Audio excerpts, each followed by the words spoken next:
Rider out. What attack. Niketan Reddy team మంచి attack చేసింది. Raider out. Niketan Reddy team నుంచి మన రోహిత్ వెళ్తున్నాడు రైడింగ్ కి. సో రోహిత్ మంచి raider. So but what attacking, good raiding. So 2 పాయింట్లు లభించాయి రోహిత్ టీం వాళ్ళకు. విజయ్ టీం నుంచి మరొక రైడర్, అద్భుతమైన రైడర్ ఇతను. చూడాలి ఎలా మరి అవుట్ అవుతాడా, పాయింట్ చేస్తాడని చూడాలి. సో సేఫ్ గా ఆడేసి వచ్చాడు, సేఫ్ గా ఆడాడు. నెక్స్ట్ నికేతన్ టీం నుంచి మంచి రైడర్ వస్తున్నాడు, సెకండ్ ఇయర్. తొడ కొట్టాడు అంటే అవుట్ అవుతాడు అన్నట్టే.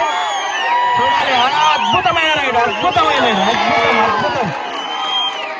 2 పాయింట్స్ నికేతన్ రెడ్డి టీం కు 2 పాయింట్స్ లభించాయి. ప్రేక్షకులంతా ఎలా చూస్తున్నారు ఒకసారి హాయ్ చెప్పండి అందరూ.